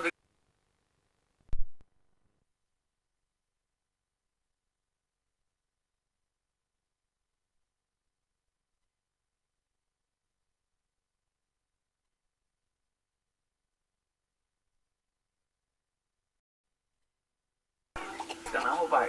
अब जब समझ में आ जाए तब बस खत्म हो गया काम। उसी दिन काम पूरा हो गया। इतनी बात समझ में आ गई? हाँ। एक बात, अब एक बात का और जवाब देके पूरा करें अपन कि भैया ये बताओ इन बातों में रखा क्या है, इन बातों से होगा क्या? तो मैं एक दृष्टांत देता हूँ इन बातों में होगा क्या। 3 आदमी हैं, एक आदमी है जो जिसका 1 करोड़ रुपए लुट गया है। हालांकि हीरा 1 करोड़ का जेब में है उसका, लेकिन वो समझ गया कि मैं लुट गया। बताओ कितना दुखी होगा। 1 करोड़ का हीरा जिसका लुट गया हो, ऐसा मान्यता जिसकी हो, हीरा तो है लेकिन कितनी तकलीफ होगी, कितने विकल्प होंगे, कितना पसीना आएगा, कितना घबराएगा, कितनी FIR कराएगा, सब कितनी तकलीफ हुई। एक दृष्टांत। दूसरा सुनो, अब एक व्यक्ति सोचता नहीं हम तो लूज कॉन्फिडेंस नहीं, क्या कहते हो आप, हम तो होपलेस नहीं है, हम तो 50 वर्षों में 1 करोड़ रुपए कमाएंगे, पूरा प्लान सेट है हमारा, 1 करोड़ कमा लेंगे, चिंता की कोई बात नहीं है। इस आदमी का भी दुख समझा जा सकता है, 50 वर्ष तक की मेहनत कितनी करना पड़ेगी। और तीसरा आदमी ऐसा है जिसे मालूम है कि मैं 1 करोड़ रुपया है लेकिन अभी मैं अच्छे कपड़े नहीं पहना हूँ, लेकिन 1 करोड़ का हीरा है, उसे पता है। बता सकते हो तीनों 1 करोड़पति को भूला हुआ है, 1 करोड़पति बनना चाहता है और 1 को करोड़पति दृष्टि में है। तीनों में से मजे में कौन है? जिसे मेहनत करनी है वो तो अभी टेंशन में, भले ठीक है होपलेस नहीं है, मैं करूंगा बिल्डिंग बनाऊंगा, फिर फैक्ट्री बनाऊंगा, फिर रॉ मटेरियल लाऊंगा, फिर एडवर्टाइज करूंगा, फिर पैकिंग करूंगा, फिर सेल करूंगा, कितनी तकलीफ में है। पर एक व्यक्ति तो बिल्कुल ही मरने को भर रहा है, बिल्कुल हम तो मर गए, सब चला गया हमारा, जबकि हीरा सबके पास है, ध्यान रखना। तीसरा भी कपड़े ऐसे ही पहना हुआ है, सड़क पर खड़ा हुआ है, लेकिन जो आनंद है, जो निश्चिंतता है, जो निर्भरता है, ये किसका कमाल है? इसे कहते हैं दृष्टि का विषय। ऐसे आज इस भूमि पर नक्की कर लो, अभी नक्की कर लो, हमारा चेतन हीरा ज्यों का त्यों आज सुरक्षित है। बस हमें खबर नहीं थी, आज खबर पड़ गई। भाई इतना काम करना, इसका नाम पुरुषार्थ। कितनी बात समझ में आई? ये सारा का सारा उपकार पूज्य गुरुदेव श्री का है। मैं तो एक बात सुनाना चाहता हूँ। पिछले 2 साल पहले जब पूजनी पंडित साहब पधारे थे यात्रा करने के लिए, तो किसी को नहीं मालूम, मुझे मालूम है। उस समय हम 2-4 लोग थे। बोले सुमत, ये भूमि हमें वीरान सी लगती, यहाँ कोई अपना संकुल नहीं दिखता, कोई अपना ऐसा क्षेत्र नहीं लगता जहाँ अपन निश्चिंता से बैठ जाएं, समय साजी का स्वाध्याय हो जाए, पूज्य गुरुदेव श्री की परम पवित्र जो तत्व चर्चा है चलती रहे। ऐसा हर क्षेत्र में बनाओ। मेरे से कहा उन्होंने, तो हम बसंत भाई जी को कहना और आनंद भाई जी को कभी कहना कि जितने तीर्थ क्षेत्र हैं सब जगह अपने संकुल होने चाहिए। सोनागिर में आपसे कहा, मैंने उन्होंने कहा कि बेटा तुमको मिलते हैं, तुम बता देना कि होना चाहिए। क्यों? देखो स्वामी जी के समय में एक चिंता सबको सता रही थी, जब पूज्य गुरुदेव श्री का विरह हो जाएगा तब क्या होगा। लेकिन आज हम सब इस बात को देख रहे हैं अच्छी तरह से कि पूज्य गुरुदेव श्री के जाने के बाद भी उनकी पवित्रता और पुण्य हमारा पीछा नहीं छोड़ रही। पीछा नहीं छोड़ रही मतलब मैं नहीं कहता, मुझे ऐसा कहना चाहिए कि उनकी छाया अभी तक हमारे सिर पर बनी हुई है। और उस छाया का फल है कि आज इतने सारे लोग इस बियावान जंगल में बैठे हुए। हम तो फिर कहते हैं भैया हमारा तो तन मन धन सबका सहयोग है। आप तो थोड़ा छोटा तो लग रहा है, सब लोग बोलते हैं थोड़ा छोटा लग रहा है।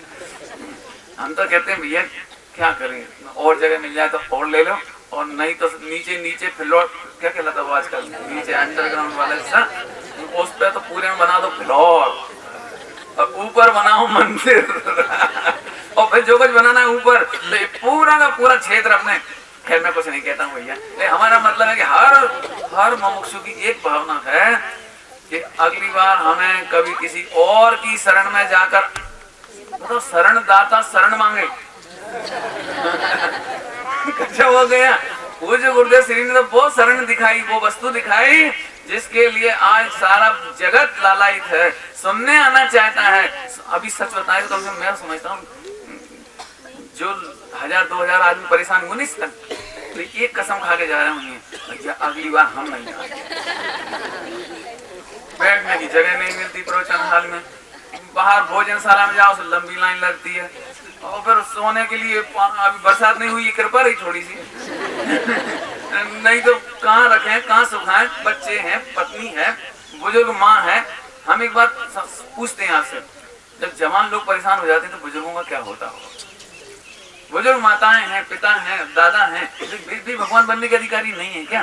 सूक्ष्मता सुनने के अधिकारी नहीं है क्या? मैं तो सोचता हूँ इस भूमि के माध्यम से हमें अभयदान मिल रहा है, अभयदान कि आज के बाद ये कसम मत खाना कि ये 5 साल वाले शिविर में हम नहीं आएंगे। ये अभयदान मिल रहा है हमको। लेकिन कहने की क्या जरूरत है? आप अपना स्थान स्वयं बनाइए। 4-4 फुट बैठने की जगह, 6 फुट सोने की जगह आप अपना बना लो। सब लोग इतने सारे लोग हैं, कहने की तो कोई जरूरत है ही नहीं। हमें तो सबसे बढ़िया बात यह है कि आनंद भाई जी ने कह दिया कि चिंता नहीं करो, बसंत भाई जी ने कह दिया कि तुम निर्माण की चिंता नहीं करो। मैंने सच्ची बात बताएं तो अब तो अपने साथ उल्टा होता है। आप अभी दूसरे मंदिरों में जाके देखो, यहाँ से लोग मिल जाएंगे जिन्हें कभी हाथ नहीं फैलाना चाहिए। वे कहते भैया आहारदान की रसीद लिखा ली भैया, 10 रुपए की रसीद लिखवा ले भैया। और हमारे यहाँ उल्टा है, हम कुछ कह ही नहीं रहे तुमसे, हम कुछ नहीं कह रहे, हमें मालूम पैसा ऐसे आएगा, लेकिन जितनी जल्दी आ जाए। हम तो सोचते हैं अगले 5 साल नहीं 2 साल बाद फिर यहाँ का पंच कल्याण करें अपन सब बैठे। गुरुदेव न होते तो आज क्या होता, सत्य दर्शन का सूर्य अस्त हो गया होता। इसमें कोई दो राय नहीं है, इस जगह पर आपको कमी तो पड़ेगी, लेकिन कोई बात नहीं है। जब जो कुछ होना होगा अभी किसी को नहीं पता क्या होगा, हो सकता है इससे अच्छा हो जाए, लेकिन कुल मिलाकर ये है कि हम यहाँ से एक भी व्यक्ति ना तो भावना से खाली जाए, भावना से आपने बोली थी सब बात, लेकिन मैं क्या कहूँ वो बात जो मुझे कहना ही नहीं चाहिए। तो समझ गए आप लोग, अपन तो बस यहाँ पर ये काम कितनी जल्दी हो सकता है वो सोचो। क्यों मुझे तो बार बार उन्हीं की याद आ रही, पूज्य गुरुदेव से आज वे होते तो उन्हें कैसा लगता है सब, उनकी बात कितने स्थान बन गई, मंगलायतन बन गया, सोनागिर बन गया, खनिया दाना बना, और भी बांसवाड़ा बन गया, और वो चेतन बांसवाड़ा, चेतन की क्या चेतन धाम, देवलाली, द्रोणागिर, अभी तो नाम ही नाम है, कोटा अभी एक नाम है। अभी मुझे ऐसा लगता है, कल्पना करो अपन जब स्वर्गवासी हो जाएंगे एक बार लौट के देखेंगे तो हो सकता है इससे 10 गुना और दिखाई दे। अच्छा है, देखो लोग तो कहते थे कांजी मत, लेकिन मैंने गुरुदेव श्री का जीवन चरित्र सुनाया, उसमें मैंने इसका पूरा का पूरा श्रेय दिगंबर मुनिराजों को दिया है, जिन्होंने हमें जरा सा शरण दी होती, जरा सी मंदिरों में एक हमारे ग्रंथों की अभिनय ना की होती, बस पूरे हिंदुस्तान में यदि कांजी स्वामी का और बहन श्री का फोटो लगवाने का श्रेय किसी को जाता है तो दिगंबर मुनिराजों को जाता है। क्यों? क्योंकि उसके बिना हम सुरक्षित नहीं रह सकते। सागर में हमने 2 मंदिर खोए हैं, सागर में 2 मंदिर, केवल एडजस्टमेंट के चक्कर में 2 मंदिर खोए हैं हमने, केवल सबको संग लेकर के चलने के चक्कर में। अपने बनाए हुए मंदिर अपने इसलिए कि भाई स्वामी जी का फोटो लगाएंगे विरोध होगा, नहीं लगाया। हाँ, और 2 मंदिर खोए, लेकिन हम लोगों ने 45 नए स्वाध्याय भवन बना दिए, वो खोए। और अब पूरे हिंदुस्तान में कोई ये नहीं कह सकता कि आप कांजी स्वामी का फोटो क्यों लगाते हो। क्यों? क्योंकि इसके लगाने का श्रेय आपको। मैंने जीवन चरित्र में भी ये बात कही है, और जब कोई मेरे से कहते हैं आप फोटो क्यों लगाते हो, तो मैंने कहा भैया जीता हुआ मुकदमा आज तक हम मंदिर नहीं ले पा रहे। जीता हुआ मुकदमा है सागर का, बीना में मंदिर बनाने की बिल्कुल जरूरत नहीं थी, लेकिन मजबूरी में बनवाया गया। सबको पता है कहानियां, मैं तो इतना कहता हूँ, इसका मतलब है सचमुच हम तो नहीं चाहते थे, और स्वामी जी ने भी स्वप्न में नहीं सोचा था कि मेरे नाम से कोई मत चलेगा। मत चलाना आज भी हमारा अभिप्राय नहीं है। महावीर भगवान का शासन ही चलता था, चलता है, चलेगा।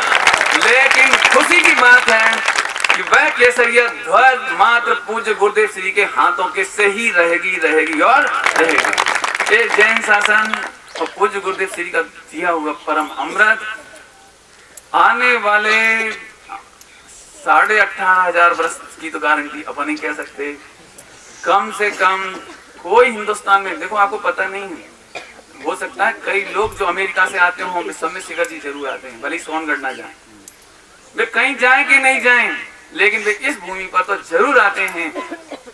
हम कहते हैं तुम सोनगढ़ नहीं आ सकते तो सोनगढ़ की दिव्य ध्वनि तुम्हें यहीं से मिलेगी। तुम कहीं से आओ, फ्रांस से आओ, जर्मनी से आओ, जब जब किसी को भगवान बनना हो और शुद्धात्म तत्व की खोज करनी होगी, उसे देख लो आप। तो मैं तो खूब देखता हूँ सारे हिंदुस्तान में, वह चीज केवल पूज्य गुरुदेव श्री की सीढ़ी के सिवाय, इन साहित्य के सिवाय और इन क्षेत्रों के सिवाय अन्यत्र कोई शरण नहीं है। ऐसा परम पवित्र तत्व अनंत काल तक आह्लादित करता रहे, सब जीव राजों को सम्यक दर्शन देता रहे। जरा आप कल्पना तो कीजिए, भाई जी अभी कह रहे थे मुनिराज बनना है, गणनी बनना है।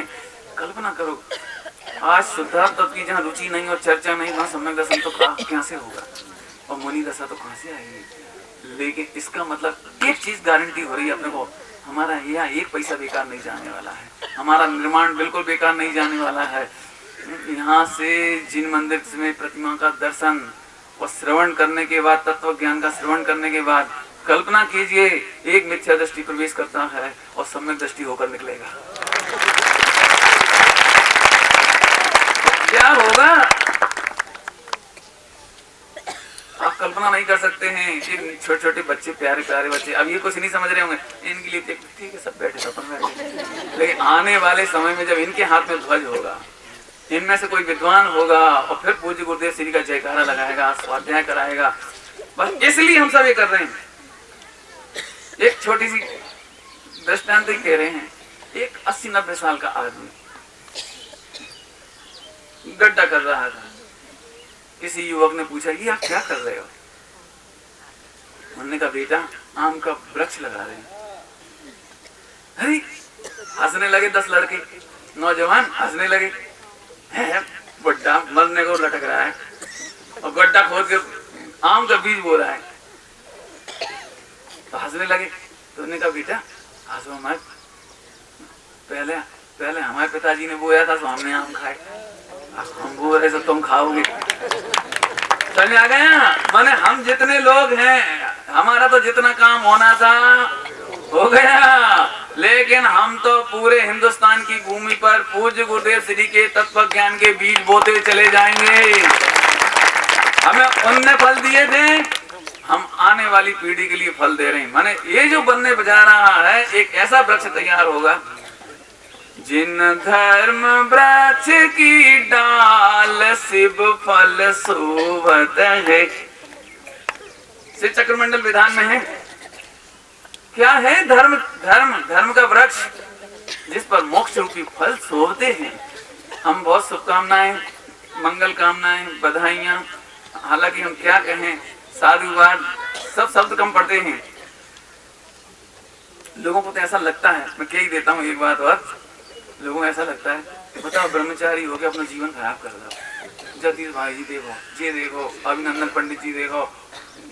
मैं एक बात कहता हूँ, पूरे जैन शासन को टिकाया है तो ब्रह्मचारियों ने टिकाया है। ये क्यों नहीं सोचते आप? जब 6 खंड, एक बहुत सच्ची घटना सुनाता हूँ आपको। मैंने जब खनिया दाना का स्कूल खोला तो मेरी आलोचना हुई, इनका भी दिमाग कर गया, ऐसे ऐसे बहुत आलोचना हुई। तो मैंने पंडित साहब के पास जाकर कहा कि देखो साहब, मेरी स्वाध्याय में भी ये विकल्प आता है स्कूल का, और पूजन पाठ में भी विकल्प आता है, और मेरी प्रवचन भी स्थूल होते जा रहे हैं। तो मैं तो ये चाह रहा हूँ, ये सब छोड़ छाड़ करके मैं तो बस एकांत में अपनी आराधना करूँ, स्वाध्याय करूँ, अपना कल्याण करूँ। उन्होंने एक बहुत जोरदार बात कही, बेटा ये पलायनवाद है। क्या कहा? ये पलायनवाद है।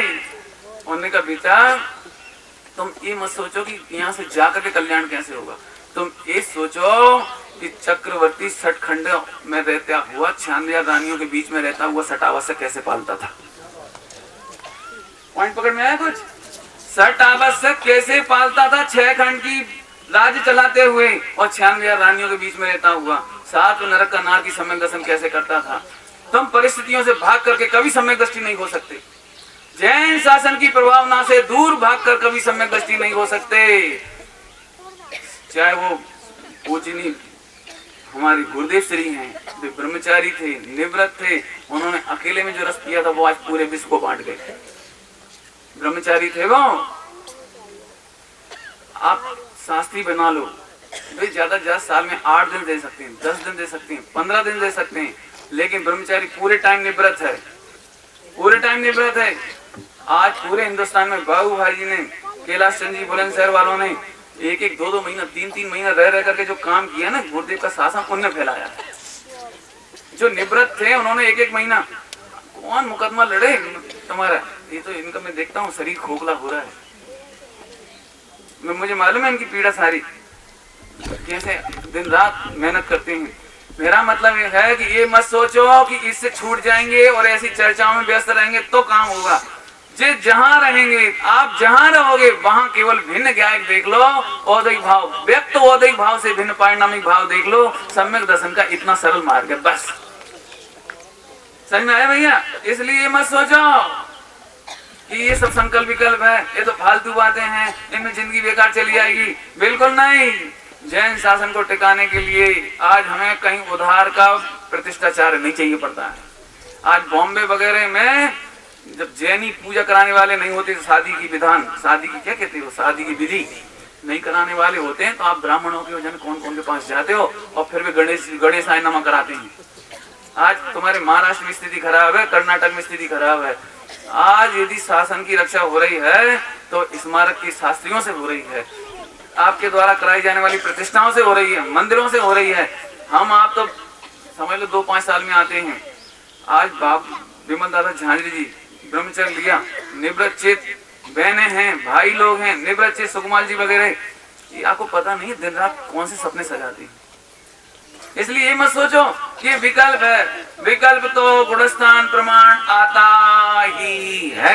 मोक्ष मार्ग प्रकाशक जी की याद करके एक बात कहता हूं, मोक्ष मार्ग में विषयानुराग घटता है लेकिन धर्मानुराग बढ़ता है। क्या बोला? मोक्ष मार्ग में विषयानुराग घटता है और धर्मानुराग बढ़ता है, और जब धर्मी में मग्नता होती है तो धर्मानुराग भी मिटता है। ये मोक्ष मार्ग की विधि है। हम सब इस क्षेत्र को खूब पल्लवित होते हुए देखना चाह रहे हैं। हालांकि ये तो हर बार कहते हैं बसंत भाई, भैया मेरे ऊपर ज्यादा मत हो, मुझे तो आप डिजाइन ले लो मेरा, मुझे तो आप छुट्टी दो ताकि थोड़ा अपना कर लूं। लेकिन हम तो स्वार्थी हैं, हम तो चाह रहे हैं आप तब तक जियो जब तक पूरे सिद्ध क्षेत्रों में और पूरे अतिशय क्षेत्रों में पूज्य गुरुदेव श्री के संकुल न बन जाए।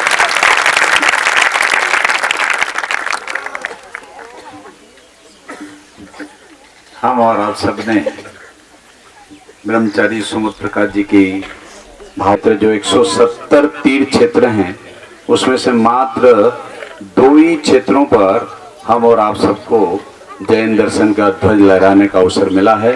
एक है द्रोणगिरी, साधना केंद्र का निर्माण हुआ है, और विशेष रूप से हम सब भाई और बहनों का जिसमें कमी थी वहां पर कन्या विद्यालय, आत्मार्थी कन्या विद्यालय का भी निर्माण 2008 से हो चुका है। 30 कन्याएं 9वीं कक्षा से लेकर 12वीं कक्षा तक वहां रहेंगी और उसके साथ साथ धार्मिकता का भी वे लाभ लेंगी। और विशेष वहां पर यह बात रहेगी, ब्रह्मचारी रविंद्र बेन जी की जो शिष्याएं हैं ब्रह्मचारिणियां, वे 3-3 महीना उस कल्याण रहेगी और रहेगी। ये जैन शासन और पूज्य गुरुदेव श्री का दिया हुआ परम अमृत आने वाले 18,500 वर्ष की तो गारंटी अपन नहीं कह सकते। कम से कम कोई हिंदुस्तान में, देखो आपको पता नहीं है, हो सकता है कई लोग जो अमेरिका से आते हो विश्वम्भर शिखर जी जरूर आते हैं, भले सोनगढ़ ना जाए, वे कहीं जाए कि नहीं जाए, लेकिन वे इस भूमि पर तो जरूर आते हैं। हम कहते हैं तुम सोनगढ़ नहीं आ सकते तो सोनगढ़ की दिव्य ध्वनि तुम्हें यहीं से मिलेगी। तुम कहीं से आओ, फ्रांस से आओ, जर्मनी से आओ, जब जब किसी को भगवान बनना हो और शुद्धात्म तत्व की खोज करनी होगी, उसे देख लो आप। तो मैं तो खूब देखता हूँ सारे हिंदुस्तान में, वह चीज केवल पूज्य गुरुदेव श्री की सीढ़ी के सिवाय, इन साहित्य के सिवाय और इन क्षेत्रों के सिवाय अन्यत्र कोई शरण नहीं है। ऐसा परम पवित्र तत्व अनंत काल तक आह्लादित करता रहे, सब जीव राजों को सम्यक दर्शन देता रहे। जरा आप कल्पना तो कीजिए, भाई जी अभी कह रहे थे मुनिराज बनना है, गणनी बनना है। कल्पना करो आज शुद्धात्म तत्व की जहाँ रुचि नहीं और चर्चा नहीं, वहाँ सम्यक दर्शन तो क्या से होगा और मुनि दशा तो कहाँ से आएगी। लेकिन इसका मतलब एक चीज गारंटी हो रही है अपने को, हमारा यहाँ 1 पैसा बेकार नहीं जाने वाला है, हमारा निर्माण बिल्कुल बेकार नहीं जाने वाला है। यहाँ से जिन मंदिर में प्रतिमा का दर्शन और श्रवण करने के बाद, तत्व ज्ञान का श्रवण करने के बाद, कल्पना कीजिए एक मिथ्या दृष्टि प्रवेश करता है और सम्यक दृष्टि होकर निकलेगा, क्या होगा आप कल्पना नहीं कर सकते हैं। ये छोटे छोटे बच्चे, प्यारे प्यारे बच्चे, अब ये कुछ नहीं समझ रहे होंगे, इनके लिए ठीक है सब बैठे अपन बैठे, लेकिन आने वाले समय में जब इनके हाथ में ध्वज होगा, इनमें से कोई विद्वान होगा और फिर